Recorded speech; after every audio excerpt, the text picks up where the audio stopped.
The morning of October 9th, 1858 came into Coyote Bend, the way most October mornings came into that stretch of the Sierra Nevada, cold enough to hang breath in the air, like smoke from a small dying fire. And the trampled dooryard behind Cyrus Halverson's store had frozen hard overnight into ridges of iron dirt that a boot could trip over if a man was not paying attention to where he set his feet. Merritt Ashcroft was paying attention. She had walked a quarter-mile down from her own boarding tent at the lower bend of the freight road in the last blue dark before sunrise, carrying nothing but a borrowed knife in her apron pocket and 50 cents in coin knotted into the corner of a clean handkerchief. And she had arrived at the store's dooryard a full hour before Everett Coldwell would call the first lot of the sale, because she had learned in 14 months of running a boarding tent alone on that road that a woman who arrived at any gathering late arrived at it also without the small, careful advantages that came from being early. She had come to buy a skillet if the price stayed reasonable, or a length of stovepipe if it did not. She had not come on the strength of any plan she could have named that morning to buy a cracked stoneware crock of what most of Coyote Bend was going to spend the next several weeks calling a dead man's spoiled paste. The goods stood laid out on trestle boards Coldwell had borrowed from the very tables that fed Merritt's own boarders on ordinary nights. The whole rough inventory of Obadiah Fenn's small bake shack, pulled from its log walls and mud chinking, and set out under the pale October sky for whoever wanted to bid. A dough trough, a set of bread peels worn smooth at the handles from 6 years of a single man's grip, a battered set of scales, tins and pans blackened with the honest carbon of hard use. And at the very back of the last table, pushed nearly against the store's rear wall, as though even Coldwell had not thought it worth better placement, sat a single stoneware crock, gray-brown and heavy, its side cracked clean through in a line that ran from the rim halfway to its base, its mouth sealed under a thick, dried, deeply cracked crust, the pale color of old plaster. Merritt noticed it the way she noticed most things worth noticing, quietly and without announcing that she had noticed. She walked past the front tables where two freighters were already arguing cheerfully over the scales, past the men gathered around the store's front rail with cups of hot coffee, bought off Halverson's own shelf, past Barrett Coswell, who stood near the front rail with the particular loud pleasure of a man who intended to be the center of whatever was about to happen. And she went to the back of the last table and knelt down in her good gray dress, in the cold ridged dirt, and looked at the crock a long moment before she ever touched it at all. The crack ran deep. She could see daylight through it in one place, sealed only by whatever had dried and crusted along the seam from the inside. And any sensible person kneeling where she was kneeling would have called the whole thing ruined on the strength of the crack alone, and gotten up and walked away. She did not get up. She did not walk away. She reached into her apron pocket and took out the borrowed knife and worked her thumbnail under one edge of the dried crust on the crock's mouth. Gently, the way a woman works a scab loose from healing skin, and the crust gave with a small dry crack of its own, and lifted a quarter-inch, revealing beneath it a second layer, darker, denser, riddled through with tiny air pockets, like a sponge that had been wrung out and left to bake in the sun. She leaned down and put her face close to the gap she had made, and breathed in through her nose, slowly holding the breath a full count of 3 in her lungs before she let it back out. It was not the smell of rot. Rot had a smell she knew intimately from 14 months of running a boarding tent larder in a camp with no ice house. Sweetish, sharp, unmistakably wrong. The smell of good food that had made the small, quiet turn no cook wanted to name aloud in front of paying customers. What came up out of that crock instead was sour. Sour enough to catch at the back of her throat and hold there, but clean underneath it. Faintly like buttermilk gone a day too long. Faintly like the smell of bread dough itself before it ever saw the inside of an oven.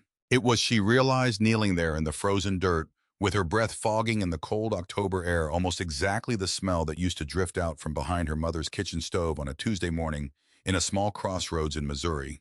A smell she had not encountered once in 6 years, and would have sworn if asked that she had forgotten entirely. Her mother had called it, without much ceremony, simply the start. Lavinia Ashcroft had fed that crock behind her stove for 20 years, flour and water once a week, feeding it the same steady, careful way. Another woman fed chickens and had produced from it every 7 days of Merritt's entire childhood loaves, with a crust that crackled when you broke it, and a sharp, clean sourness underneath the wheat that Merritt had not tasted once in the whole time since she had left Missouri behind. Her mother had died the spring. Merritt turned 22 of a fever that took 3 families on their road that same wet season, and the start had died with her. and within a month the crock behind the stove had sat empty and had eventually been pressed into service holding buttons. Merritt had not thought about it in years. She was thinking about it now. She worked the dried crust carefully back into place, closing the gap she had made, and stood up and brushed the frozen dirt from her knees and walked back toward the front of the yard to wait for Coldwell to reach the last lot on the last table. She did not tell anyone what she had smelled. She knew already walking back through the men in the dooryard, with 50 cents knotted into the corner of a handkerchief in her apron pocket, and a plan forming in her mind that she had not carried into that yard with her, that whatever answer she got from the crock would cost her either way. 50 cents if she was wrong. Something considerably more valuable if she let it go to whoever else might raise a hand, and later worked out too late what she had let slip through her fingers. She was not, she would have told anyone who asked her plainly that morning, a woman with 50 cents she could afford to lose. Coyote Bend itself amounted in a good season to perhaps 60 men and fewer once the cold thinned the placer claims down to whoever could not afford to winter anywhere better provisioned. A quarter-mile of rutted road strung along the creek bottom. Halverson's store at its center. A pole corral livery. A saloon tent that did steady business in every season regardless of what else in camp went quiet. And Merritt's own boarding tent at the lower bend where the road widened enough for a loaded freight wagon to turn around. Above camp, the gulch narrowed and climbed toward the diggings themselves. And above that, a full 2 days hard travel up a grade that iced solid every winter sat the smaller camp of Silver Notch, supplied by the same road, and considerably more alone on it than Coyote Bend had ever been. Merritt had come out to that country in the spring of 1857 with her father Silas Ashcroft, who had read a rumor of color in a Sacramento newspaper and heard, underneath it, a whole different life, waiting to be claimed rather than the considerably more likely disappointment most such rumors delivered. He had sold their small share of a Missouri farm for enough to outfit a wagon and buy passage west.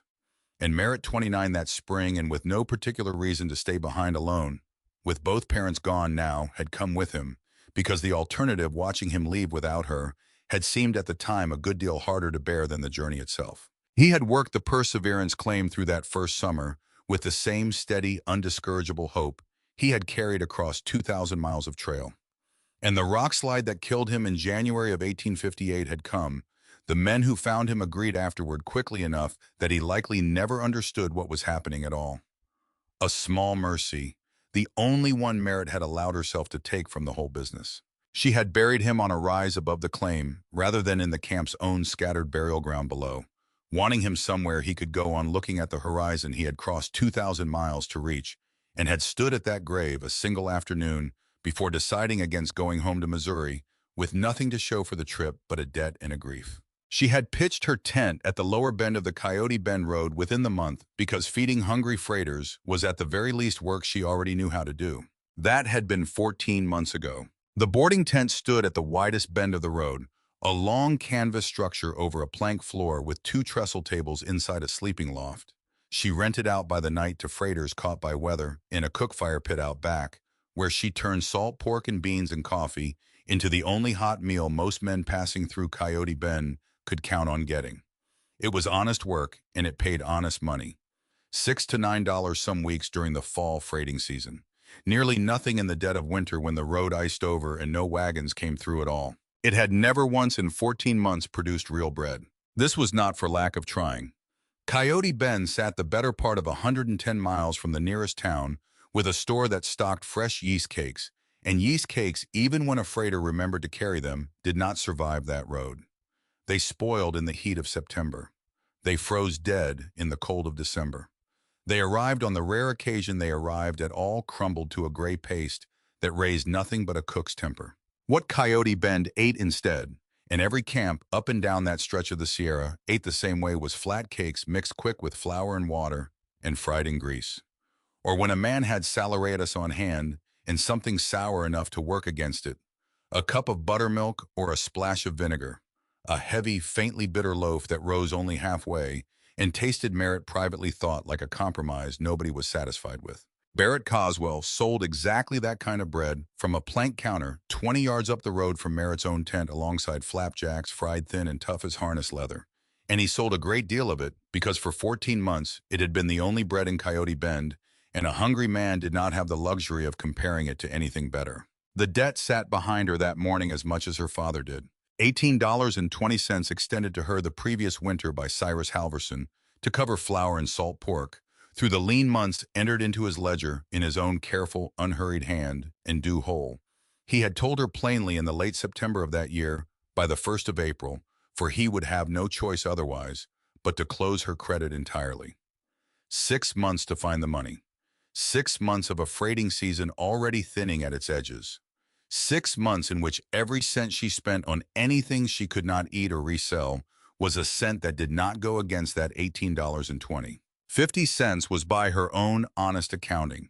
The entire surplus she could spare from a boarding tent already carrying that weight. She had meant to spend it on a skillet. She had not when she rose that morning in the blue dark and dressed by lamplight and knotted the coins into the corner of a clean handkerchief meant to spend it on anything else. But she had knelt in the frozen dirt behind Halverson's store, and she had put her face close to a crack in a dead man's crock, and she had smelled her own mother's kitchen from 6 years and 2,000 miles away, and she was not the same woman standing at the front of the dooryard, waiting for the last lot as she had been walking down the road in the dark an hour before. Obadiah Fenn had been Coyote Ben's baker before there had ever been a Barrett Coswell's counter to compete with him. An old man of perhaps 70 who had come out from Pennsylvania in the first rush of the diggings and finding himself too slow and too stiff-handed for placer mining, within his first season had built instead a low-bake shack of split logs and mud chinking at the upper end of camp and fed miners, real leavened bread out of it, for the better part of 6 years.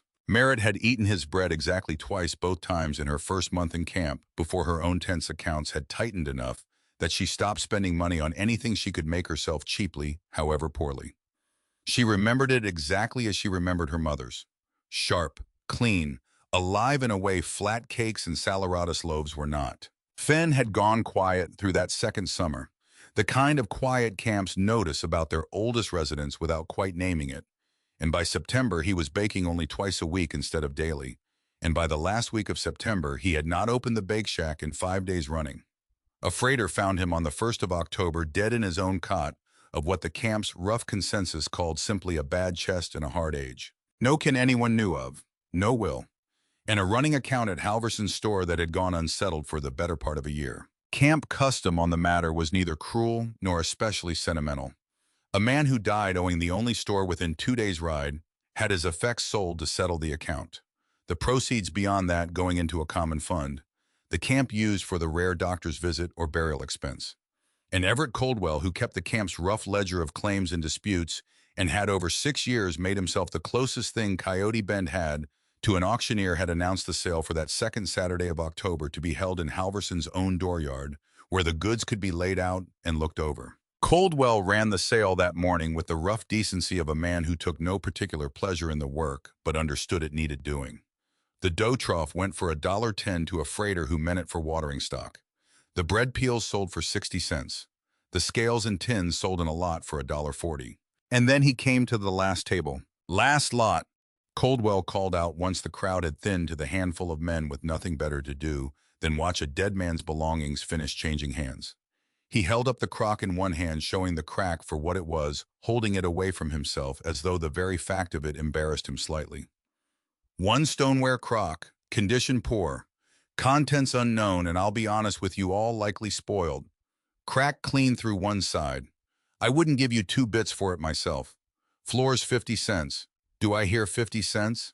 A nickel," Barrett Coswell called out from where he stood near the front rail, and the 4 or 5 men closest to him laughed on cue. The way men laugh when a joke has been aimed at them personally as much as at whoever it's about. And that's generous Everett. Man's been dead near 2 weeks. Whatever's in that jar has had 2 weeks in the sun to finish going wrong. Coldwell grinned along with the laugh in the practiced way of a man who had run sales for 6 years and understood that laughter kept a dooryard warm on a cold morning. "Can't sell it for a nickel, Barrett, tempting as your generosity is. 50 cents. Anybody?" Merritt raised her hand. The dooryard went quiet for exactly as long as it took a dozen men to decide they had heard correctly. And then it did not stay quiet at all. Coldwell said, 50 cents I have it, twice the second time. Slower the way a man double-checks a bid he suspects must be some kind of joke. And both times Merritt answered the same flat and clear enough to carry across the yard. 50. Sold, Coldwell said, finally bringing an imaginary gavel down against the table with his own flattened palm, to Mrs. Ashcroft for one dead man's cracked jar of moldy paste. Congratulations. He said it with enough dry humor that even Merritt nearly smiled, though she let the moment pass without one. That was when Coswell's laugh rose loudest above the rest. A big, carrying laugh he used often enough behind his own counter that Merritt could have picked it out of a crowd blindfolded. 50 cents, he repeated to the whole yard, and to nobody in particular, pleased with himself in the way a man is pleased when a joke he did not have to work for lands cleanly. Mrs. Ashcroft, if you've got 50 cents burning that bad a hole in your apron, I'll gladly take it off your hands for something that hasn't been dead, as long as Obadiah Fenn's leftover flour paste. Two of the freighters standing near him laughed outright. A third called out something about how at least the Crock's crack would let the smell out before it reached her tent. Merritt let it run its course. She had learned in 14 months of being the only woman running her own business on that stretch of road that a camp's laughter was a kind of weather, and that arguing with weather only prolonged it, while standing still cost her nothing but a few uncomfortable minutes. She counted the 2 coins into Coldwell's palm one at a time, matching the careful method she counted everything in her life by, took the scrap of paper that made the crock legally hers, and turned to find one man in that yard who had not laughed at all. He stood near the mule string at the yard's edge, broad through the shoulders, despite a stoop that suggested 60 years or more. A battered slouch hat pulled low against the cold, and a coat too heavy for the morning's chill, as though he felt the cold more than most men did. He caught her eye once briefly, and something in his face was not amusement at all, but closer to recognition. The look of a man doing arithmetic of his own and arriving silently at a different answer than the rest of the yard. He came forward without being asked, once the crowd had begun drifting off toward the store's front counter, and lifted the heavier end of the crock onto the borrowed mule's pack saddle, without a word about the foolishness of the purchase or the weight of the thing either. "Obliged to you," Merritt said once it was lashed down. "Thaddeus Renfrew," the man said, touching 2 fingers to his hat brim.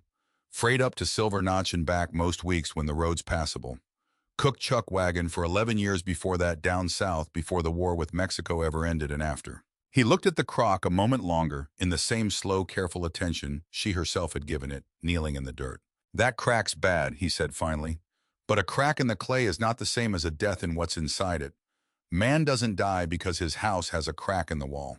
It was the first thing anyone had said to her all morning that matched what she had found kneeling in the cold. She filed the name away carefully. Thaddeus Renfrew, freighter, old trail cook. A man who looked at a ruin and thought first about what might still be living inside it. She rode the mule back to her own tent, through a wind that had come up off the ridges to the north and cut through her wool cloak, in a way that suggested the morning's cold had only been the smaller half of what the day intended to deliver. The road passed within sight of Halverson's own front window, where the ledger holding her $18.20 sat. She knew in a drawer behind the counter, waiting on the 1st of April, with the patience of a held breath waiting on release. She looked at that window a moment longer than she needed to, and thought without any particular self-pity, only arithmetic, about how very little separated a boarding tent still standing from one Halverson eventually closed the book on. She reached her own tent as the light was going long and gold across the ridge above camp, unhitched the mule, and carried the crock inside with both arms, and set it down on the plank table, where the morning light would strike it first the following day. She did not try to open it properly that evening. It was near dark, and she had learned enough, even from a girlhood spent watching her own mother tend a crock exactly like this one, to know that a proper first look at what 50 cents had actually bought her deserved better light than a dying afternoon could give it. She fed her boarders their supper. She banked the fire. She lay down in her own cot and ran the day's small numbers once through her mind, before sleep took her, following the same nightly habit that closed every day, and she added to the running total.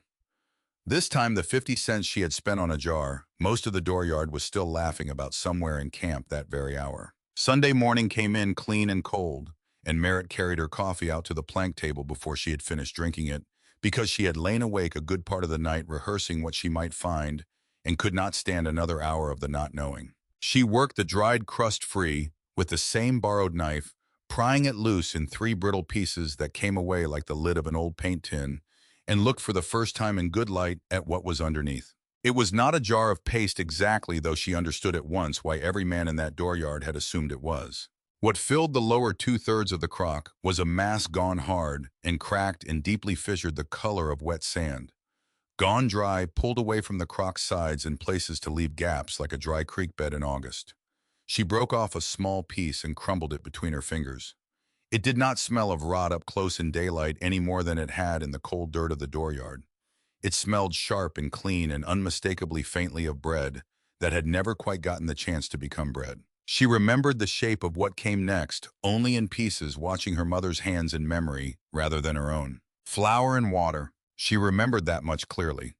Worked into whatever remained of the old start and left somewhere warm to see whether anything in it still had the will to work. She mixed her first attempt that same Sunday afternoon, warming her water at the cook fire until it was pleasantly warm to the wrist matching what she remembered, and stirred it into a crumbled portion of the dried start, along with a careful spoonful of flour, and covered the crock with a clean cloth and waited. By Monday evening, nothing had happened at all. No bubble, no rise, no change in the smell beyond a faint staleness that worried her more than the flat silence of the mixture itself. She had used, by her own careful count, in the ledger she kept for the tense accounts, nearly a full cup of flour on that first attempt. Flour she had bought on credit from Halverson's shelf only that Saturday. 20 cents worth added straight onto an account already $18.20 deep. And by Monday night, she had nothing to show for it but a bowl of thin sour paste going nowhere. She sat with the ledger open that night and made herself write the entry, honestly following the principle her mother had always insisted on for a true account, that it got written whether it flattered you or not. Crock, Fen Estate, 50 cents. Flour first attempt, 20 cents, no result. She looked at that second line for a long while before she blew out the lamp. She tried again Tuesday morning, and this time she made herself slower about it, remembering more carefully. Her mother had never used water straight off the fire, had always let it cool until it was no warmer than a hand could comfortably rest in, because water too hot. Merritt now recalled with the particular clarity of a mistake finally understood, killed outright whatever small living thing was meant to wake up in the mixture. In the same finality as a plant scalded at the root would never green again, regardless of how much water followed after. She had made her water too warm on Sunday. She had, in her impatience, very nearly finished off in a single afternoon what 14 months of cold and neglect in Obadiah Fenn's dead hands had failed to finish off entirely. Tuesday's mixture she kept properly warm rather than hot, wrapped in a wool blanket and set near the cook fire, but never against it, and she fed it again. Wednesday morning, with a smaller, more careful measure of flour and water, in equal parts matching, what she now remembered her mother doing, not drowning the old start in fresh material all at once, but coaxing it forward a little at a time. By Wednesday evening, she saw it, a scatter of small bubbles across the surface, no bigger than pinpricks. And when she leaned close, the smell had changed. Sharper, livelier.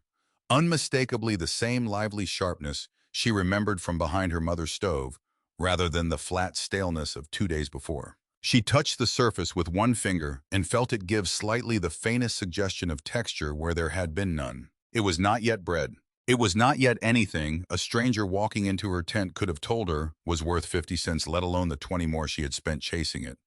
But it was unmistakably alive. And Merritt Ashcroft sat at her own table in the last of the evening light, with her hands still resting against the crock's rim, and felt something she had not let herself feel since her father's grave was still raw on that ridge above the Perseverance claim. The particular cautious lightness of a thing that had been given back its chance. She washed the crock's outer surface that Thursday morning gently, with a rag dipped in warm water because it had sat in a dead man's shack for 2 weeks, accumulating the dust and cold ash and general silence of a place nobody entered anymore. And it seemed to her that a living thing deserved a clean vessel to live in, even if the vessel itself was cracked past mending. She turned the crock upside down over an empty basin to let the last of the water run out. And that was when she saw the marks. They had been cut into the underside of the base with something small and sharp, a needle perhaps, or the point of a knife held at an angle. A man could only manage if he was working slowly and with the particular patience of somebody who meant the marks to last. 3 characters, O.F., and beneath them in the same careful hand. 1849. Merritt sat down slowly on the bench beside her plank table and set the crock right side up in front of her and looked at those marks and did the arithmetic in her head twice before she let herself believe the sum of it. 9 years. Obadiah Fenn had kept that start alive for 9 years. She did not know at that moment where he had brought it from or what road he had carried it over to reach Coyote Bend, or how many winters he had wrapped the crock in wool and set it near a stove and fed it flour and water and watched for bubbles, the same way she had watched for bubbles 4 days running now. She knew only that a man she had met exactly twice in her life had spent 9 years quietly keeping something alive that had almost died with him for want of one person willing to notice it had not quite finished. She thought about that until the coffee in her cup went cold. She was still thinking about it that afternoon when Thaddeus Renfrew came down the road on his mule on his way back through camp from a run-up to Silver Notch and stopped at her tent because a man who has helped a woman load a heavy crock onto a pack saddle acquires a certain low interest in what becomes of it afterward. She poured him coffee and set the crock on the table between them and told him about the marks. Renfrew turned the crock carefully in his large hands and looked at the marks a long moment before he answered. Fenn came out with a wagon train in '49, he said finally. Same one I came out with. I was younger then, 43, cooking for a family bound for the Sacramento Valley whose own cook had died at Fort Kearny. Fenn was already old, 60 at least. He kept a small pouch under his shirt through that whole crossing that he wouldn't let anybody else touch. Said his wife had made him promise not to lose it. She had died the winter before they were meant to leave. He came on alone. He set the crock down and pushed it gently back toward her. I always wondered what was in that pouch. Never asked. Man had a right to carry what he wanted next to his own skin without explaining it to a trail cook. Merritt looked at the crock a long moment before she answered. He kept it alive for 9 years after, she said. 9 years, Renfrew agreed. Alone in that shack, most of them. Wife gone. No children I ever heard of. He kept it going for the same reason a man keeps a small light going in a window in case anybody ever came looking. He picked up his coffee cup and finished it. You came looking, he said. That's the part you should be thinking about. The first week of November came into Coyote Bend with a hard, bright frost that laid itself across the trampled dirt of the freight road each night and did not lift entirely until well past mid-morning.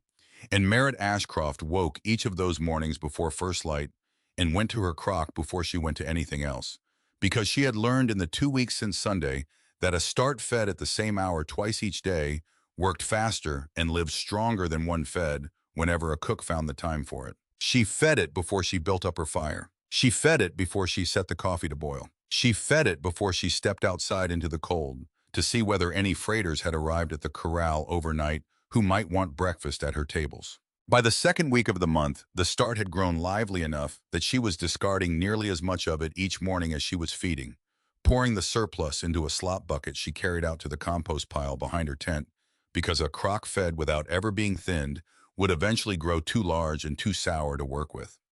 She remembered her mother saying it once in passing, sharing it in the offhand way a person passes on a lesson they do not realize is important until it is needed. And she understood now, standing over her own slop bucket with a full cup of living start in her hand, that the discarding was not waste. It was the difference between a start that stayed young enough to raise a loaf properly and one that aged itself into uselessness. She wrote each morning's feeding into the ledger. She wrote each discarding into the ledger. She wrote the flour she used and the flour she meant to buy from Halverson's shelf against the account already running long, and she looked at the numbers most evenings in the last of the lamplight and did not let herself flinch from them.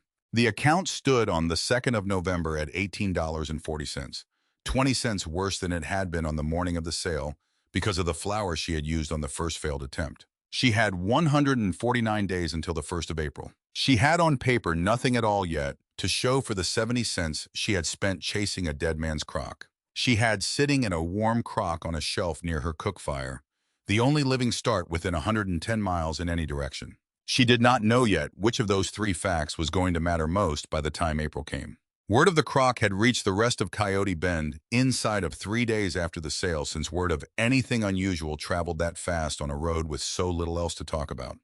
By the time she walked into Halverson's store on Thursday of that first week for more flour, she understood from the particular quality of the quiet that fell over the two men loitering near the stove that they already knew, and were only waiting to see whether she would give them the satisfaction of looking embarrassed about it. She did not give them the satisfaction.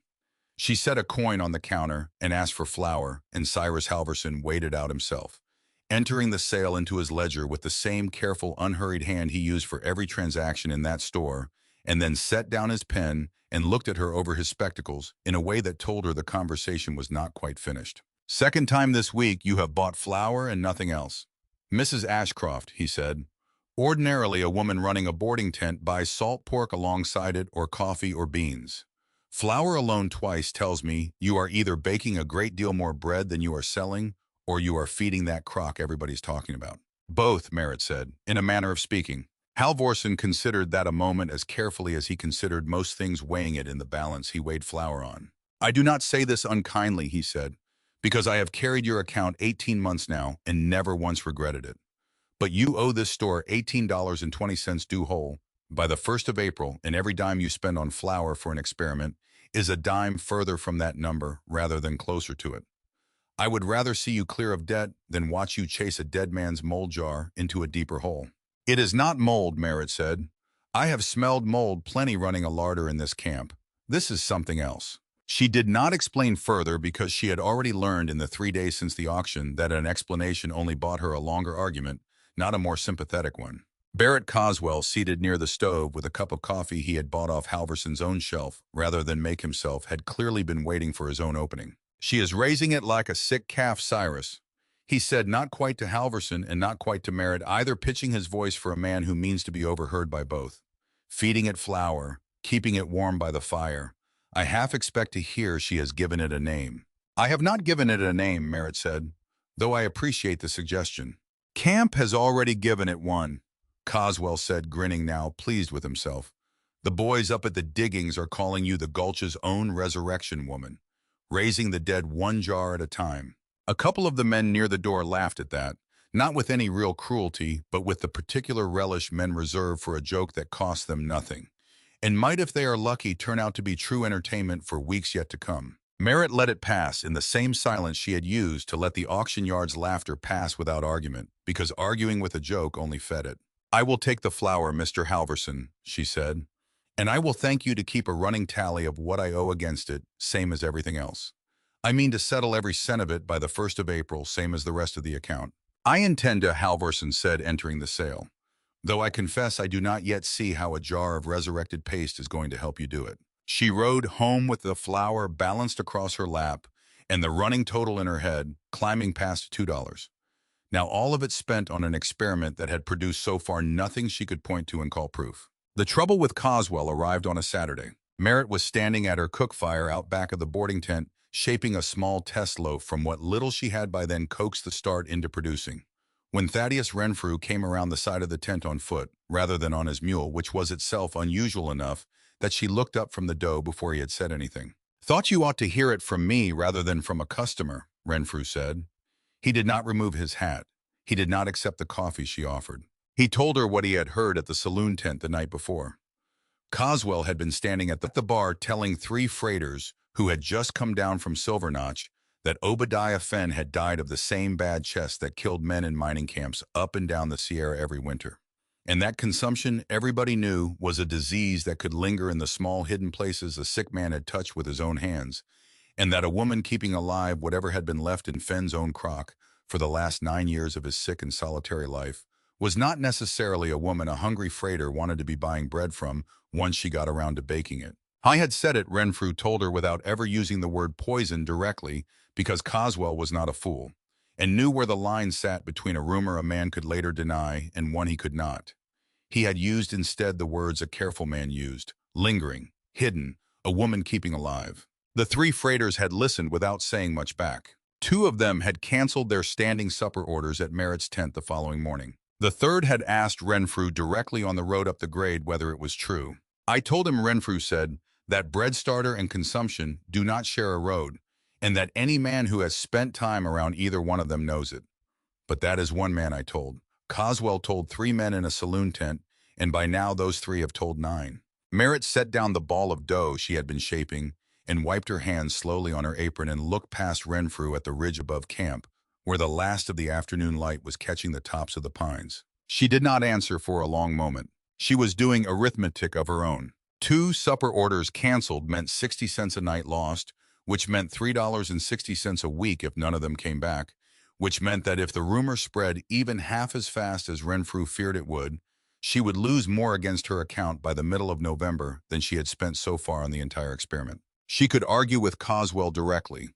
She had considered it standing there, and she had rejected it inside of 10 seconds because arguing with a man like Coswell was the same undertaking as arguing with the weather.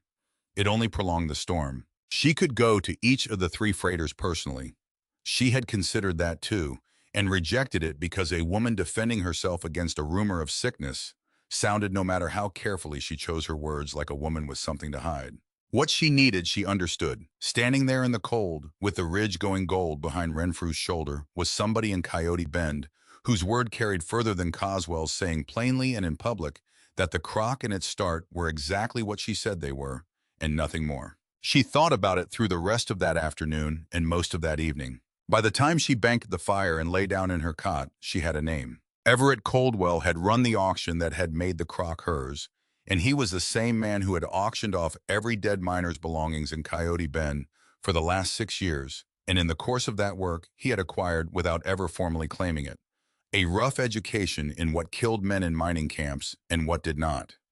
He had been asked more than once to look at a body when there was no doctor closer than 2 days' ride, and he had learned enough from those looks and from the plain talk of freighters passing through with news of other camps that he was, by the standards of Coyote Bend, the closest thing to a medical opinion the whole gulch could offer. She went to him Sunday morning after his own breakfast. She did not ask him for a favor. She asked him a plain question. If a man died of consumption in October, she said, and left behind a crock of bread starter in his shack, and a woman later took that starter and began feeding it in her own tent, is there any way the sickness could pass to a person eating the bread she baked from it?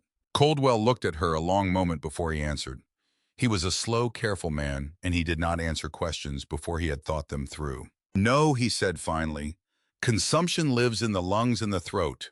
It passes through a man's breath and his cough. It does not live in flour and water sitting in a jar in a cold shack, and it does not survive an oven's heat if it somehow did. Whoever is telling you otherwise is telling you something they either do not understand or do not care whether it is true. Would you say so aloud, Merritt said, in front of witnesses, if I asked you to? Coldwell considered that too. I would rather say it once in public and have done with it, he said, than have it whispered about my own dooryard for the next 3 months.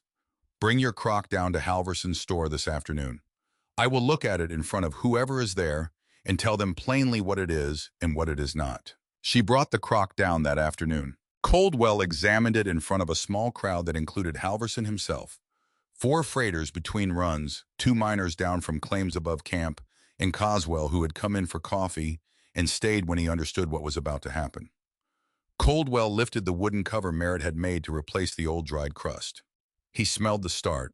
He touched a fingertip to the surface and tasted it, which even Merritt had not expected him to do, and he made a small approving sound in his throat. He set the crock down on the counter and looked at the men gathered around him. This is a bread starter, he said.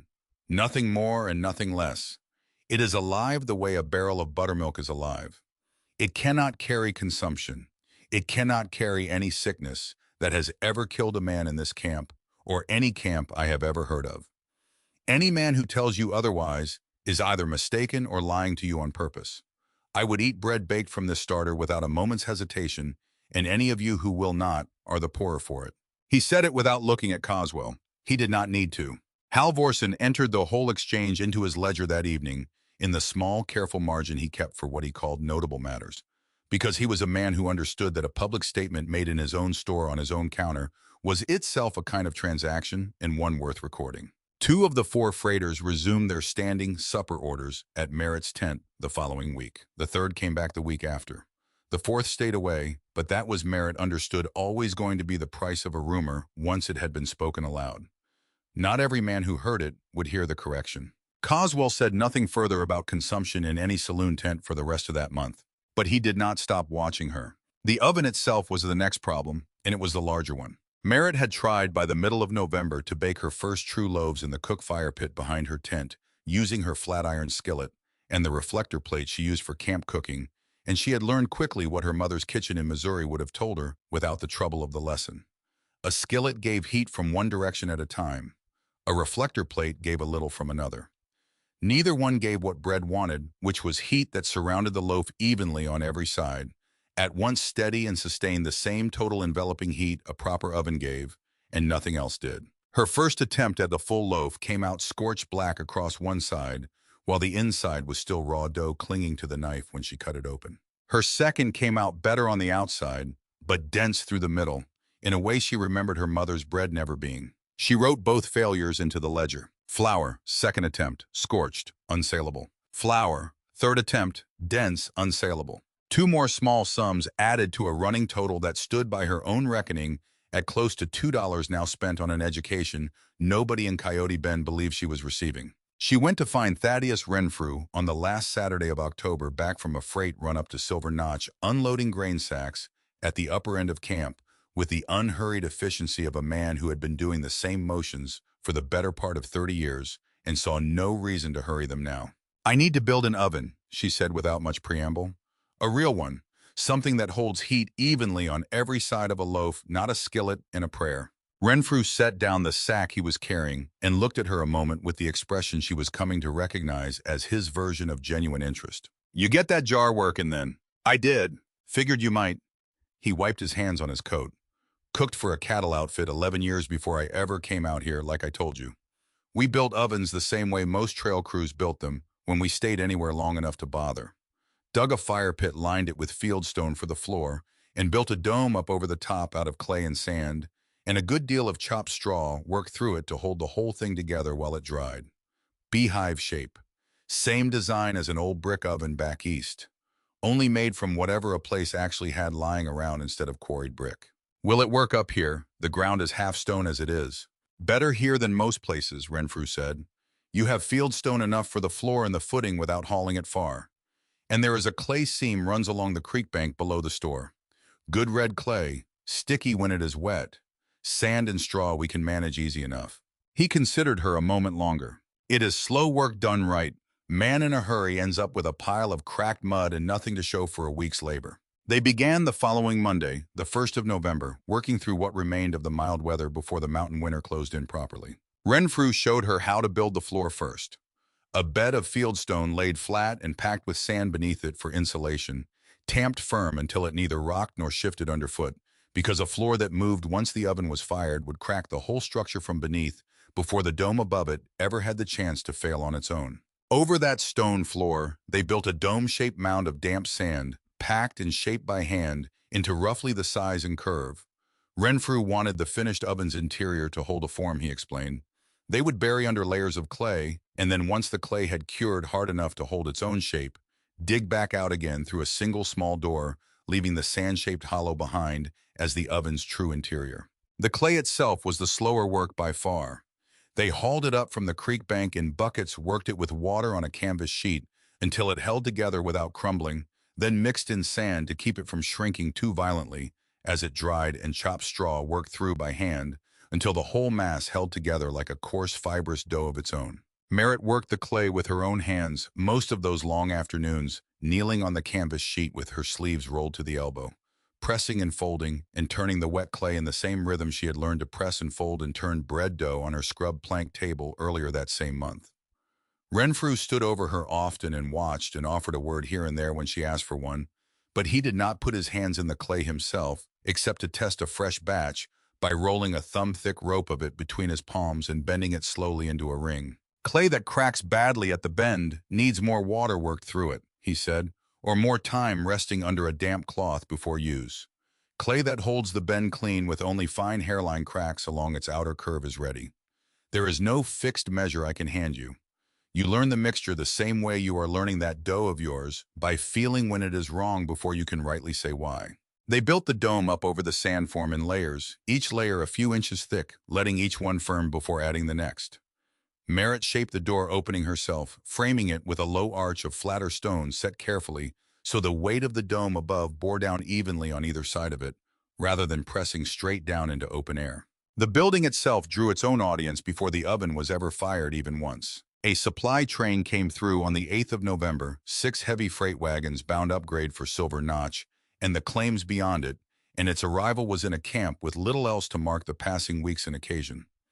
Most of Coyote Bend turned out to see what the wagons carried and trade news with drivers who had come up from towns considerably larger than any camp on that road. Coswell set up an extra griddle for the day's trade and did brisk business among the freighters, and more than one of them walking down toward the corral. Afterward passed close enough by Merritt's half-built dome to ask cheerfully enough whether Coyote Bend had taken up building its own root cellar or its own tomb, because they could not rightly tell which from the look of it. Coswell, working his griddle within easy earshot of the whole exchange, did not let the opening pass him by. "Tell them the truth of it, Mrs. Ashcroft," he called over loud enough to carry to the wagons in the corral both. "Tell them you are building an oven out of mud to bake bread out of a dead man's jar, and let them decide for themselves whether that is a root cellar or a tomb." The freighters laughed without much malice, the easy laughter of men, glad for anything to break up a long day on the road, and one of them called back that he had heard tell of the jar already, 3 camps back, and had not quite believed it was a true story until he saw the mud pile with his own eyes. Merritt kept working the clay through her hands without looking up, because she had found across a month of exactly this kind of exchange that the fastest way through a joke was straight without pausing to argue it.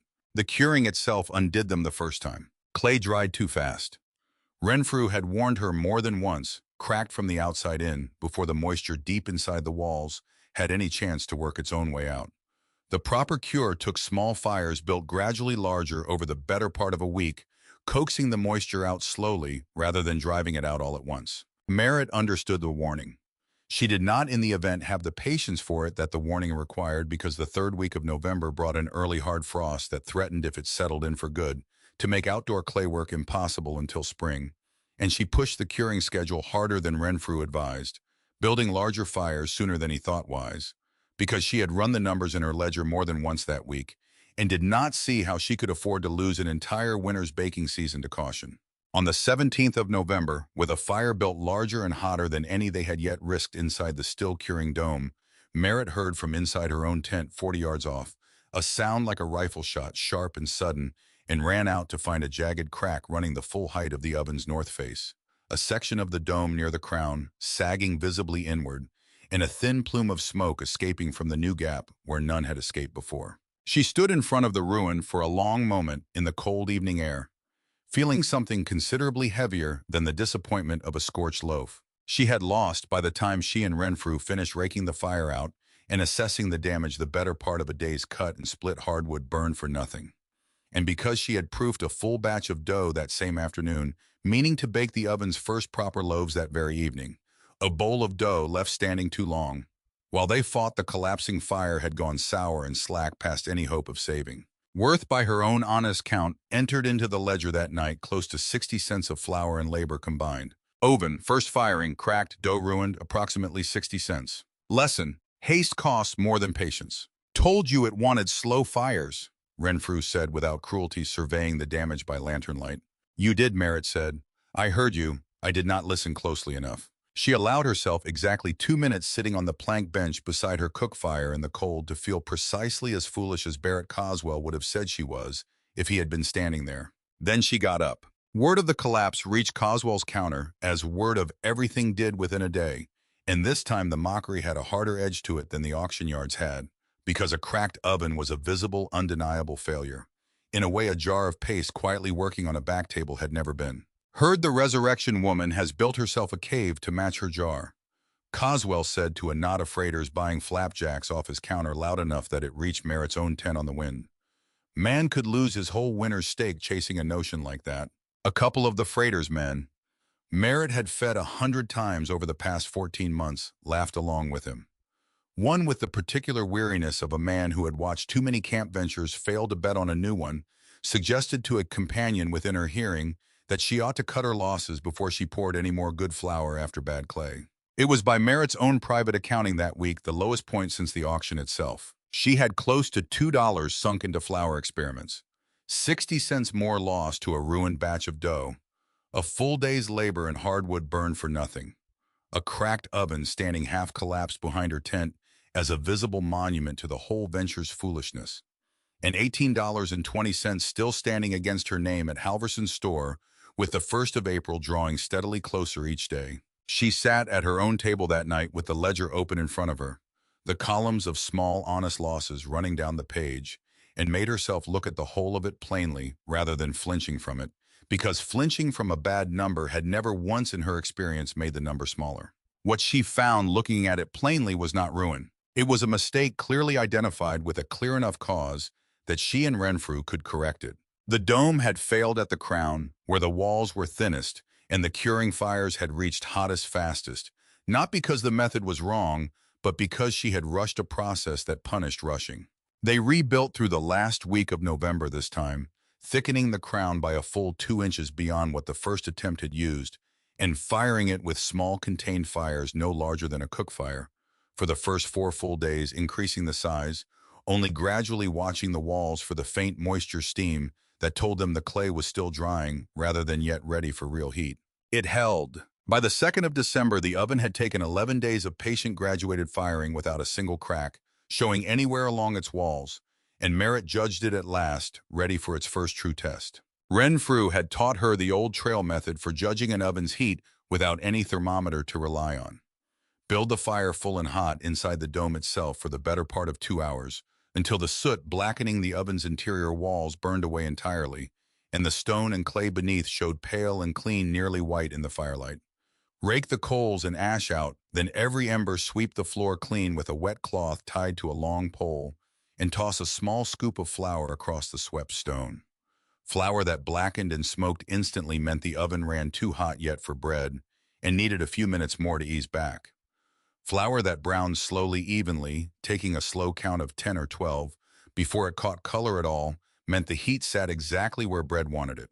Merritt built the fire before dawn on the 2nd of December, fed it steadily through the cold gray hours of the morning, and watched with a patience she had not entirely believed herself capable of a month earlier, as the soot inside the dome burned away by slow degrees until the stone floor showed pale and clean. She raked the coals, she swept the floor, she tossed her scoop of flour across it with hands that were not quite steady. It browned slowly, evenly, catching color at a count of 11. She had 2 loaves proofed and waiting shaped and rested under a clean cloth since well before first light dough that had doubled properly and held the dent of a floured finger the same slow, patient way her mother's dough always had. She slid them into the oven's mouth on the long wooden peel Renfrew had shaped for her from a length of seasoned pine. She closed the small iron door over the opening. She made herself walk away and tend to her boarder's breakfast rather than stand in front of the oven, willing it to work through sheer nervous attention. She opened the door 40 minutes later to a smell that stopped her cold in the doorway of her own tent. Not the sour, flat smell of the crock alone, not the scorched failure of the skillet, but something whole and finished and unmistakably entirely right. Warm bread and toasted crust, and the particular sharp sourness underneath it all that she had not smelled outside her own memory in 6 years. She lifted the first loaf free with the peel and set it on the plank table to cool, and stood looking at it for a long moment before she trusted herself to touch it. The crust had gone, a deep burnished gold, cracked and crackling audibly as it cooled, blistered in places in the same pattern she remembered. Good crust always blistering. When she finally cut into it, the inside showed open and irregular, full of the small, uneven holes she remembered from her mother's table, not the dense, wet gray of her earlier failures, but something alive-looking, even cut open and still. She carried a warm slice out to where Renfrew was splitting kindling and held it out to him without a word. I took it. He looked at it. He looked at her. He ate it. He chewed slowly in the same deliberate rhythm he did most things, and when he had swallowed, he looked at the loaf still cooling on her table and said, "Only how many more of those can that oven hold at once?" 4, maybe 5, depending how I shape them. He nodded slowly, turning something over behind his eyes, in what she had come to recognize as his particular brand of arithmetic. "You had best start thinking bigger than 4 or 5 then," he said. "Word of a smell like that does not stay quiet on a road this short." I was right, and it did not take long to prove him so. Merritt sold her first loaves properly on the 5th of December, 3 days after that first true bake setting. A rough plank counter across the front of her tent, beside the boarding entrance, and a hand-lettered notice bread. 25 cents a loaf, fresh mornings and evenings, that she nailed to the post beside it more out of formality than any real expectation that word had not already outrun the sign. It had. 2 freighters bound up road for Silver Notch bought a loaf apiece before she had even finished setting the counter up, having heard, they said, from a man who had eaten supper at her tent 2 nights before and could not stop talking about it at the mule corral the next morning.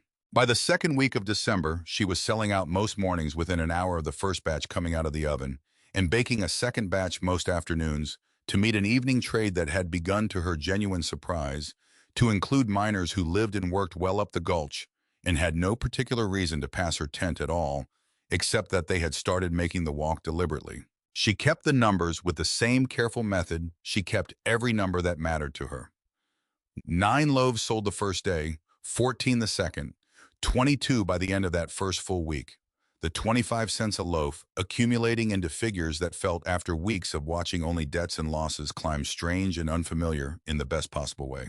The trouble that came next arrived by way of the same road that had brought her the customers. Renfrew stopped at her tent on the evening of the 18th of December, back from a freight run to Silver Notch 2 days earlier than expected, and he did not accept coffee this time either. "Man from Ridge Camp came through Silver Notch yesterday," he said. Said he had heard from a freighter he shared a fire with on the road down that Coyote Bend. Bread had gone sour off. That the woman baking it had let her starter turn on her and was selling loaves not worth the 25 cents she was charging. Said the freighter had been paid $1.50 at Coyote Bend to carry that story up the grade. Merritt set down the bowl she had been mixing. "Coswell. I did not name him," Renfrew said. "The freighter did. Him and one other.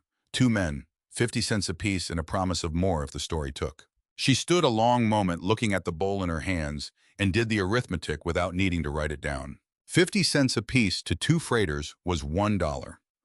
Coswell had put $1 of his own money into the road to bury her trade before it reached the camps. He could not sell to himself. It was not a large sum in the general accounting of things, but it was, she understood, a very large sum in the accounting of what Coswell had been willing to put down against her. She thought about it that evening and most of the following morning, and by the afternoon of the 19th, she had decided what to do about it. She would not confront Coswell.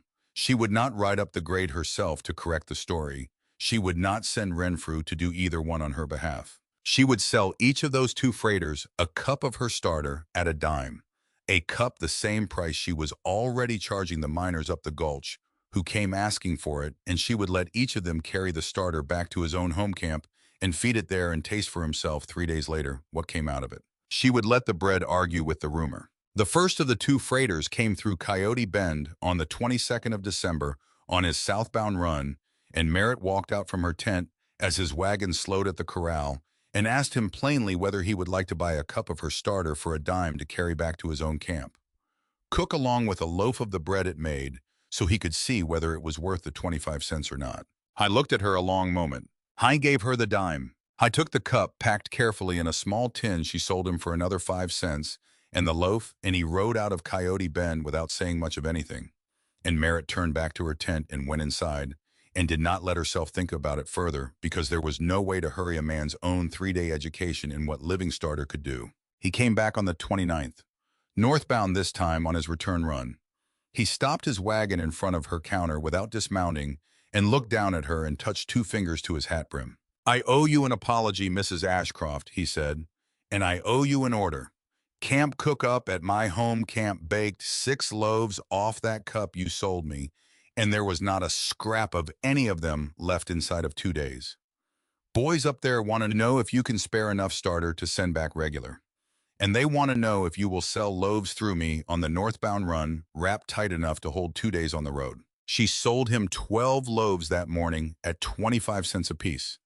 $3 in a single transaction from a man who had ridden south a week before, carrying a rumor Coswell had paid him 50 cents to spread. She watched his wagon roll on up the grade toward Silver Notch, and she stood at her counter a long moment with $3 in her apron pocket and thought without any particular satisfaction, only arithmetic, about the exact size of the mistake Barrett Coswell had made. Halvorson entered the payment when she brought $4 down to him on the morning of the 12th of December, the largest single payment she had made against the $18.20 since the debt was first extended to her.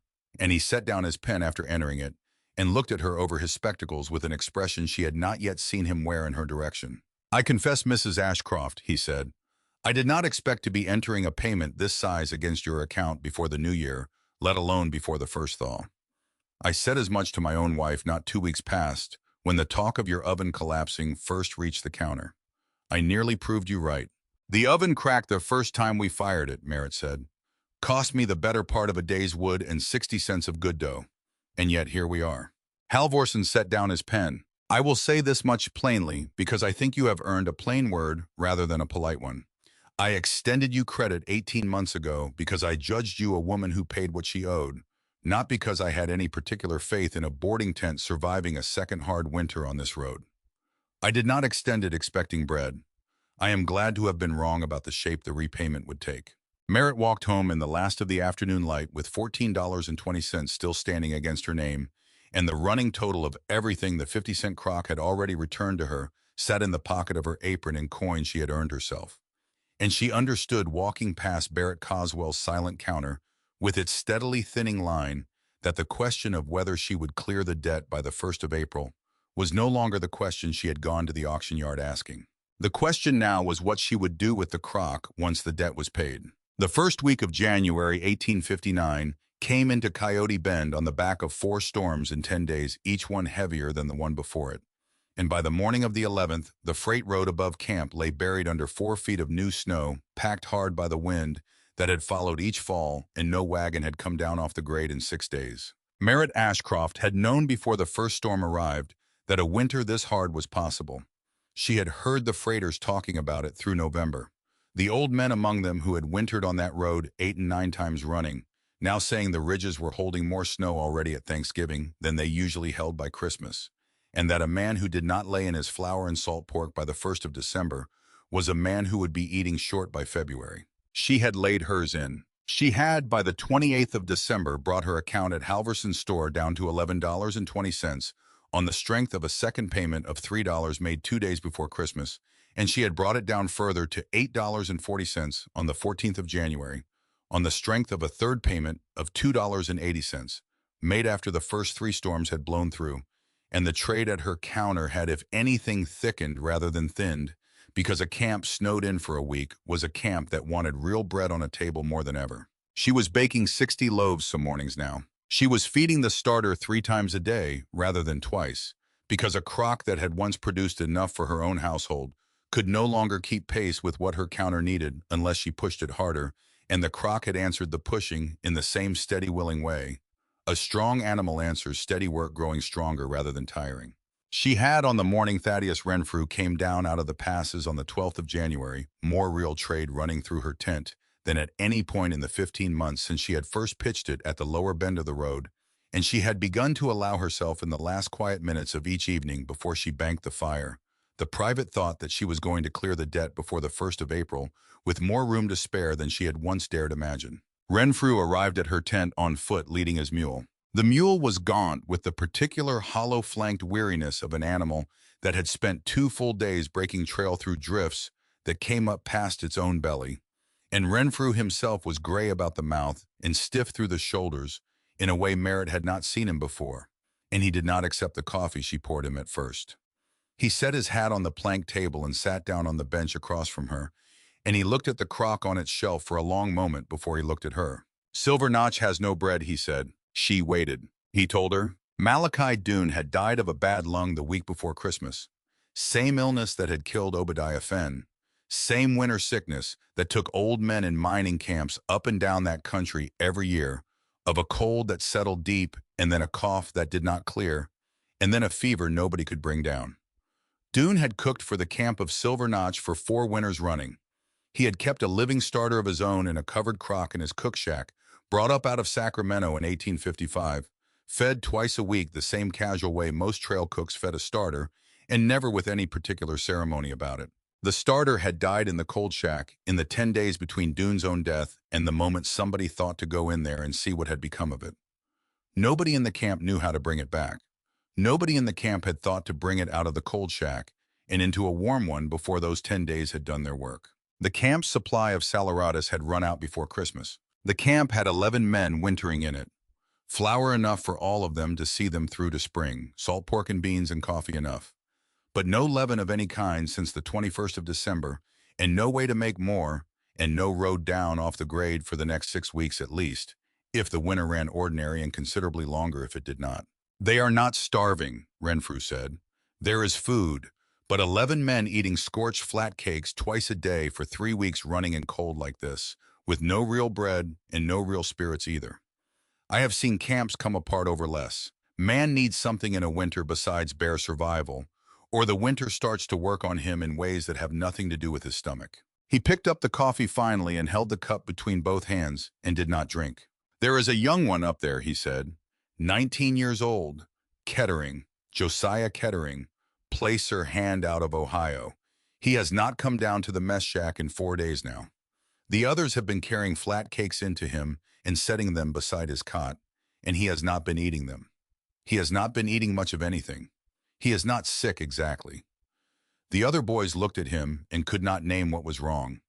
But a man who does not eat in 4 days at that altitude and that cold does not last long, sick or not. He is 19 years old, and he has spent 3 weeks watching a camp. He does not have any way out of eating scorched cakes twice a day, and he has decided somewhere in himself that spring is not coming. Renfrew drank finally once. I could not stay up there any longer than the one night, he said. The road was closing behind me even as I came down. If I had waited another day, I would not have gotten out until March. Merritt sat with that for a long moment before she answered. She was doing arithmetic. She could not help it. She was a woman who had run her life on arithmetic for 14 months, and she could not stop doing it now.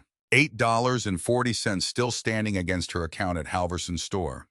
60 loaves a day going out at 25 cents apiece meant $15 a day in trade at the counter alone, and even accounting for the flour and the labor and the wood, she was clearing better than $9 most days now, and she had already begun laying by against the 3rd of April with the private notion that she might clear the whole account with as much as $20 still to her own name when it was done, which would be the first real surplus she had held at one time since she had left Missouri 2 years before, and the beginning of something considerably larger than a boarding tent at a bend in the road. Sending a portion of her starter 2 days up, a snow-buried grade meant risking her own production for however long it took to rebuild what she gave away. Meant risking in the worst case the crock itself if the portion she sent did not travel well, and the portion she kept somehow failed her at the same time. Meant at the very least losing 3 or 4 days of the counter's trade in the immediate arrangements and the recovery afterward. Meant at the outside losing a week's earnings against a debt she had spent 5 months rebuilding herself around clearing. She thought about Obadiah Fenn. She thought about a man she had met exactly twice in her life who had kept a living thing alive for 9 years, with nobody to teach it to, and nobody in the end to pass it on to before he died, and how very close that whole small 9-year labor had come to vanishing from the world entirely, for want of one person willing to notice it had not quite finished. She thought about a starter hoarded and never risked and how it stayed exactly what it was. One crock, one counter, one camp, no matter how carefully she guarded it. She thought about a starter given away, intended well, and how it multiplied. She did not think it was especially complicated arithmetic once she looked at it plainly. How much can you carry, she said, and keep it warm the whole 2 days? Enough, Renfrew said, if it is packed right and I keep it close. She portioned out 3 full-quart jars from the healthiest part of her crock that same night, wrapping each one first in wool cloth and then in a second layer with a fist-sized stone she had warmed at the cook fire tucked in beside it. The same trick she realized only as she was doing it that Renfrew had once described old trail cooks using to keep a pouch of starter from freezing against a winter night. She baked through what remained of that evening and the following dawn as well. A full dozen loaves finished and wrapped tight in oiled canvas against the cold. Immediate bread that would feed 11 men, something real for a handful of days, while the starter she was sending them found its feet in a new camp in unfamiliar hands. You will want to carry a portion of it against yourself the way the old ones did, she told Renfrew, tying the last jar into its wool wrapping. Not in the wagon bed with the rest where the cold can reach it easiest. Inside your coat close to your own body the whole 2 days. Renfrew looked at the small wool-wrapped jar she held out to him, then at her with something that was not quite a smile but sat close enough beside one. Same as they used to, he said. He took it. He tucked it inside his coat against his own chest before he ever swung up onto the mule. He left before first light on the 15th of January into cold, that Merritt did not let herself think too hard about once he was out of sight up the buried grade. She spent the 2 days he was gone doing what she had learned over 3 months was the only honest answer to a worry too large to solve by sitting still with it. She tended her own remaining start. She baked her counter's bread. She fed her boarders. She wrote the whole of it into her ledger each evening exactly as it happened, because a true account written down had never once made a hard weight lighter, but it had never once made it heavier either. Renfrew returned on the 17th. 2 days out and back exactly as promised, stamping snow off his boots in her doorway with the particular tiredness of a man who had finished a hard job, but was not sure yet whether he had finished it cleanly. He accepted the coffee this time and drank half of it before he spoke. "Jar came through warm," he said, "the whole way. Never once went cold against me. I gave it into Enoch Vale's hands, and he set it in his own cook shack next to his stove and watched me feed it once so he could see how it was done." He drank the rest of the coffee. "Enoch Vale is not a cook," he said. "He is a mule skinner. They made a cook because Malachi Dune is dead, and somebody had to be. He was watching me feed that starter like a man watches somebody play a card game he does not know the rules of. He nodded in the right places. He asked the right questions. But I do not think he understood Mrs. Ashcroft. I do not think he understood what he was being handed. I would not swear to you that Jar will still be alive by the end of the week." And the bread I sent up. They ate all 12 loaves the first evening. 11 men who have not tasted real bread in 3 weeks do not portion out a dozen loaves against future days. They ate. Kettering came down to the mess shack that night. First time in 5 days. He ate 2 slices. He did not say much of anything, but he came down. Merritt sat a long moment with the coffee cup between her own hands and did not drink. "Hi is 19 years old," she said finally. "Hi is 19 years old," Renfrew agreed. She looked past him at the crock on its shelf and did the arithmetic she had been doing for 2 days already, but this time she did it differently. She did not think about the debt. She did not think about the counter or the loaves per day or the flour per week or the running total of what any 4-day closure would cost her against what she had spent 5 months building toward. She thought about a 19-year-old boy from Ohio in a cold shack at Silver Notch who had spent 5 days deciding whether spring was coming and who had come down to the mess shack for 2 slices of bread that had been made by a woman he had never met, and who was now in the hands of a mule skinner who did not know how to keep alive the one thing that had brought him down. "I am going up," she said. Renfrew did not answer for a moment. He looked at her in the same slow measuring attention he had turned on the crock in the auction yard 3 months and a lifetime before. "Road is bad," he said finally. "Worse than when I came down. Storm coming out of the north by tomorrow evening if I read the sky right, and I usually do. Then we leave at first light. There is nobody at that camp who cannot last another 2 weeks eating flat cakes." "There is somebody at that camp," Merritt said, "who has spent 5 days deciding spring is not coming. I do not intend to let another mule skinner who is not a cook teach him different." Renfrew looked at her a long moment longer. Then he set down his empty coffee cup and reached for his hat. "First light," he said, "I will have the mule ready." She closed the boarding tent that night for the first time in 15 months. She wrote a plain notice and nailed it to the doorpost. "Boarding tent closed 4 days on family business, will reopen the 21st. She fed the starter one last time and portioned out a second jar to travel with her, wrapping it the same careful way she had wrapped the first wool in a warm stone. And she wrote out on a clean sheet of paper the whole method of feeding and discarding and warming and covering that she had learned from her mother and rediscovered on her own kitchen table in language plain enough that a mule skinner who had never tended a living thing in his life could follow it without having to guess at any part of it. She folded the paper into a square and put it in her apron pocket next to the second jar. She did not sleep much that night. They left before first light on the 18th of January into a cold that made the breath crack in the throat and the coffee freeze in a tin cup left standing 3 minutes on a saddle horn. Renfrew took the lead on his mule. Merritt rode a second mule. Halverson had lent her at Renfrew's asking because Halverson had heard by then what she meant to do and had, without saying much about it, brought the mule around to her tent himself the previous afternoon and refused any payment for the loan. The road climbed steadily out of Coyote Bend and into the passes above camp, and the snow deepened as they climbed. And by the middle of the first afternoon, the mules were breaking trail through drifts that came up past their own bellies, and the 2 of them were dismounting every quarter hour to walk beside their animals and give the mules a rest from carrying weight through the deep. They made a rough camp that first night in the lee of a granite outcrop that Renfrew had used before, and they built a fire small and hot against the cold rock, and they wrapped themselves in every blanket the mules had carried up. Merritt kept the wool-wrapped jar inside her own coat against her body the whole night. She woke every hour to feel for it. It stayed warm. The second day was the harder one. The road ran along an exposed ridge for the better part of 3 miles high above a valley Merritt could not see for the wind that came off the peaks to the north and drove snow horizontally across the whole of the ridgeline in walls thick enough that Renfrew ahead of her disappeared entirely for minutes at a time. She kept her head down. She kept the reins wrapped once around her gloved hand. She kept one arm pressed against her coat over the jar. The storm that Renfrew had read in the sky the day before came in 3 hours ahead of when he had thought it would.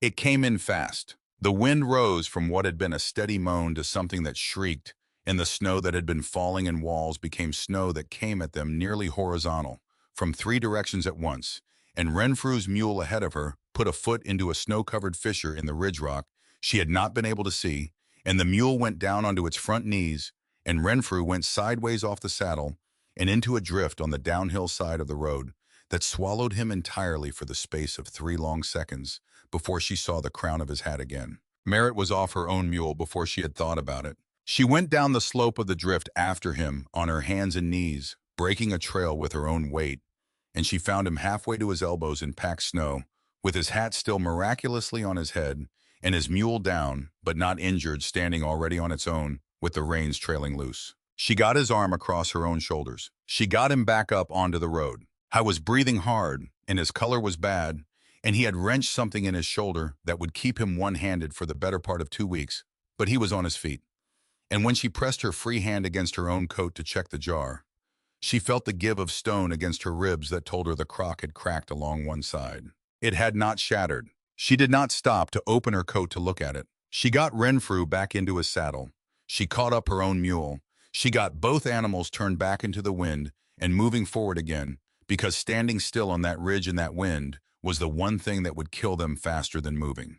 They lost over the next 4 hours any clear sense of where the road was. The snow filled Renfrew's tracks behind them before they had gone 100 yards, and the ridge itself became simply a slope of white that could have been anywhere along the 3 miles of exposed passage, and Merritt led both mules forward by dead reckoning, and by the small, careful signs Renfrew called out to her one-handed from the second mule. A darker line of pine below and to their left, meaning the valley was there. A particular shape of granite outcrop above, and to their right, meaning they had passed the halfway mark.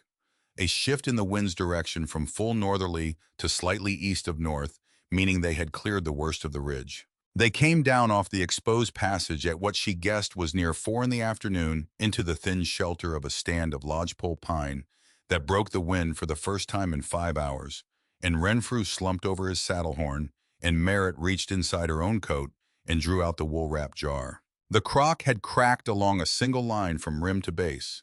The wool wrapping had caught what would otherwise have spilled. The starter inside was still warm, still living, still moving faintly against the jar's inner wall when she tilted it. She wrapped it again in a fresh piece of wool from her own saddlebag, and she put it back inside her coat, and she said nothing to Renfrew about the crack. They reached the outskirts of Silver Notch at last light on the 18th. Enoch Vale met them at the door of the cook shack with a lantern in his hand and an expression on his face that told Merritt everything she needed to know about the state of the first jar before she asked. The starter Renfrew had brought up 3 days before sat in a covered crock on a shelf near the stove, and when Merritt lifted the cover and leaned close, she smelled the flat staleness of a start that had been fed twice with water too hot and had barely survived the second feeding. It was not dead, but it was close. She spent the next hour with Enoch Vale at the plank table in that cook shack, working through the written instructions from her apron pocket, one line at a time, showing him how to feel the water against his own wrist, showing him how to measure the flour by the small, careful spoonfuls, rather than the confident large ones. A mule skinner used to measuring feed by the pound would default to showing him the discarding. He watched her hands with the intent, focus of a man watching a card sharp, deal understanding for the first time that the trick was not in the cards, but in the way the hands moved. She showed him twice. Then she made him do it himself while she watched. He did it clumsily the first time. He did it better the second. By the third feeding, he had the rhythm of it, and when she leaned close to the crock at the end of that hour and smelled it, the sharp, clean liveliness had begun to come back into the mixture. Not fully, not yet, but it was there. Then she asked Enoch Vale to take her to the shack where Josiah Kettering was. Kettering was in his cot on his side facing the wall. Merritt did not ask him to turn over. She set a small folded cloth on the crate beside the cot and unwrapped from it a slice of the bread she had baked in Coyote Bend 2 mornings before, wrapped in oiled canvas and kept close to her body through the whole 2-day ride so that it was still faintly warm from her own coat. She did not offer it to him. She set it on the cloth and said, "This is bread from Coyote Bend. It will keep the night, so eat it when you are ready to eat it. I baked it before I came up. My mother baked bread like this every Tuesday for 20 years and taught me to know what right smelled like. There is a young man in Ohio, I would guess, who has a mother who has done the same. That is the whole of what I came up here to say to you." She stood a moment longer beside the cot. Kettering did not turn over, but she saw the small shift of his shoulder that told her he had heard her. She went back to the cook shack and worked with Enoch Vale for another 2 hours before she slept, walking him through the morning feeding schedule and the shaping of a first loaf and the judging of an oven's heat. By the flour test she had learned herself 2 months before.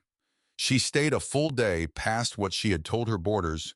She would stay teaching him the second morning's feeding and the shaping of a second loaf.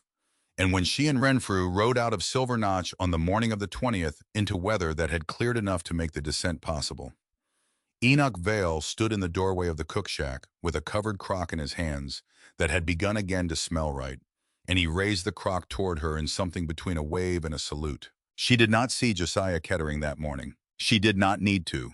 Enoch Vale told her at the door quietly that Kettering had come down to the mess shack the evening before for a full supper, had eaten 2 bowls of beans and half a loaf of the bread she had brought, had said not much of anything to anybody, but he had come down, and he had eaten, and he had gone back up to his shack afterward under his own power. They made the descent in a day and a half because the road runs faster downhill than up, and because the weather held clear, and Merritt walked back into her own tent at the lower bend of the Coyote Bend Road on the evening of the 21st, the day she had told her boarders on the doorpost. Notice she would reopen, and she reopened it, and she fed the starter that had sat quiet for 4 days in its familiar warm place, and she baked the following morning as though she had never been gone. She did not tell most of Coyote Bend where she had gone or why. Renfrew told a few men at the saloon tent. Halverson heard it from Renfrew and entered it in his notable matters margin.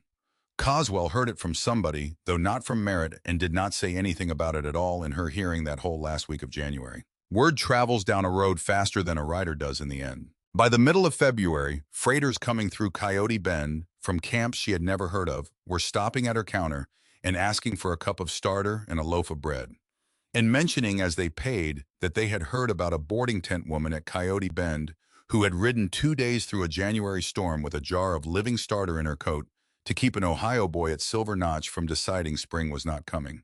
The story grew in the telling, in the way stories grow. She did not correct the version she overheard once at the corral, which had the storm considerably worse than it had actually been, and the ride considerably longer, because she had learned by then that a story a road wanted to tell about her was going to be told whether she corrected it or not, and that the correcting only lengthened the telling. She made a further payment of $2 against her account on the 14th of February, bringing the total owed down to $6.40. She walked into Halverson's store on the 9th of March, a full 3 weeks ahead of the 1st of April, and set $6.40 on the counter, and Halverson counted it twice, the same careful way he counted every payment, and entered the final sum into his ledger with a small careful notation beside it. Then he took a fresh sheet of paper, wrote out a short line in his own hand, pressed his store stamp down against it, and slid it across the counter to her. Account of M. Ashcroft, paid in full this 9th day of March, 1859.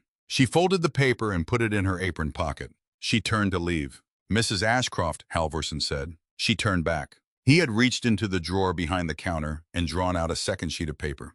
This one older, folded into quarters, slightly yellowed along its edges.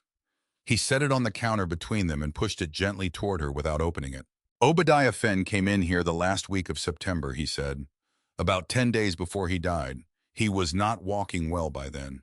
He said he had been thinking on some things and had a letter he wanted to leave with me, and he asked whether I would hold it in this drawer until a certain condition was met. I asked him what the condition was. He said the condition was a woman clearing an account with me on the strength of a jar he intended to leave in his estate. I did not touch the paper again. He did not name you. He did not, so far as I could tell, know at that point who the woman would turn out to be. He said only that if such a woman came into the store and cleared her account in full on the strength of a jar he was leaving behind, I was to give her this letter on the day the account was closed. He did not tell me what was in it. He asked me not to read it. I have not." Merritt picked up the letter. She stood at the counter with it in her hand for a long moment before she opened it. When she did open it, she opened it there in the store in front of Halverson because she understood without needing to think about it that Halverson had a certain right to be present at the opening of a letter he had held in his drawer for 6 months without reading. The handwriting was small and cramped and steady, the hand of an old man who had learned to write in a schoolhouse 40 years before, and who had kept the schoolhouse habit of his letters carefully upright and evenly spaced across the page. To whoever pulls the crock from among my leavings and knows what it is, you did not need help to see it. You needed only permission to keep going. This letter is that permission from one keeper to the next. The starter came out of Pennsylvania with me in 1849 in a pouch my wife sewed for me before she died. She fed it for 11 years. I fed it for 9. If you are reading this, you have fed it for however long it took you to clear whatever debt was standing between you and the doubting of yourself. It does not matter to me who you are. It matters to me only that the crock did not die with me. Keep it going. Give a portion of it to whoever asks with the eyes of a person who has understood. Charge fair when you charge. Give free when giving free is the right answer. That is the whole of what I know about the trade. The name at the bottom was written in the same careful hand. Obadiah Fenn, Coyote Bend, September 1858. Merritt read it once through. She read it again slower. She folded it back along its creases, put it into her apron pocket beside the stamped receipt, and stood a moment looking at the counter's worn wood before she looked up at Halverson. He never spoke to me, she said. I met him twice. I bought bread from him twice. That is all we ever had between us. I do not think he needed to speak to you, Halverson said. I think he had been watching. He watched a great deal that last summer. He came in here often enough for coffee that I saw him look at people. I remember him looking at you more than once weighing coin at that counter over there against what you meant to buy. I think he saw what he saw. I do not think it required a conversation. Merritt did not answer. She walked home in the last of the afternoon light with 2 folded papers in her apron pocket that she did not entirely trust herself to look at again until she was inside her own tent. She put the receipt in the box she kept for such things. She put the letter on the first page of her ledger open to where it would fall out whenever she opened the book, so that she would see it every evening when she wrote the day's numbers. Barrett Coswell came to her counter in the last week of March. He did not come with an apology exactly. Merritt understood by then that a man like Coswell rarely offered one outright. He came with his hat in his hands rather than on his head, and he stood at her counter for a moment before he spoke, and he asked her whether she might sell him a cup of the starter himself at whatever price she thought fair, because he had lost enough trade over the winter to see plainly which way the arithmetic of the whole camp had turned, and he would rather bake real bread himself than keep losing customers to a woman he had once told to her face that he would not take her jar off her hands for free. A dime, Merritt said, same as everyone else pays. I have never charged a different price on account of who was buying. No, Coswell admitted, I do not suppose you have. She measured him out a cupful. She did not tell him how to feed it. She did not offer written instructions. He had watched her counter run for 4 months, and he had heard the same explanations she had given other men who had asked, and if he wanted to learn the tending of a start by walking her own road from failure and correction in patience, that was the road he would need to walk himself. She had walked it. She did not owe him a shorter one. I took the cup. He paid the dime. He walked back up the road to his own counter without saying anything further. 2 weeks later, he had bread on his own counter that was better than the flat cakes and saleratus loaves he had sold for 14 months, though it was not Merritt heard from more than one customer who bought from both counters over the following months quite as good as hers. The trade at his counter came back some. It did not come back all the way. Some men had learned the difference by then and would not go back. Everett Coldwell came to her counter more than once through the spring, not merely for bread, but twice to ask whether she might spare an opinion on some other overlooked lot at his next estate sale, a request that struck her the first time he made it as a strange kind of honor for a man who had once auctioned off her own crock with a joke about resurrected paste. She told him both times honestly that she had no particular gift for spotting value in other men's leftover belongings beyond the one crock that had happened by luck in a half-remembered childhood kitchen to fall into her own hands. He did not entirely believe her and said so, but he let the matter drop each time all the same. By the following autumn, a full year on from the morning, she had knelt in frozen dirt beside a crock nobody else wanted. Merritt Ashcroft's boarding tent bore very little resemblance to the canvas and plank structure that had stood at that bend in the road through her first hard winter. The bake oven rebuilt sound, after its one early failure, had been joined that summer by a second larger dome beside it. Built with the same patient graduated curing Renfrew, had taught her the first time needed now, because a single oven could no longer keep pace with a trade that ran on an ordinary week. Past 60 loaves and a steady handful of starter sales besides. A proper plank building had gone up around the whole operation by August. Walls raised where canvas had once simply hung. A real counter facing the road with a wide window cut into it for handing bread through, without the whole camp tramping across her floor. And a hand-painted sign above the door that read simply, Ashcroft's Bread, the only lettered sign on that entire stretch of freight road. Freighters bound for camps, a full 2 days beyond Coyote Bend, had taken by that second autumn to timing their whole trip around a stop at her counter. Some of them detouring from a more direct road entirely to pass through camp rather than around it, because word had traveled along that grade with the reliability word travels along any road with little else to carry, that Ashcroft's Bread was worth the extra distance, in a way little else on that grade was. Miners rode 2 days for that bread through the winter that followed. Not one man and not one story, many men, many stories, all of them ending at the same window at the lower bend of the Coyote Bend Road. She kept a girl from a freighting family on to help mornings now, tending the second oven's fires while Merritt shaped and sold. And she had begun that same summer teaching the girl the same careful patient method Renfrew had taught her, the slow cure, the graduated fire, the flour tossed across swept stone to judge a heat no thermometer on that road could have measured for her. She still kept the crock on the shelf above her counter, mended and cracked wire wrapped along both fault lines. Now the second crack from the January storm bound as carefully as the first entirely unmistakable among the newer sounder stoneware she had since bought to hold the starter's daily overflow.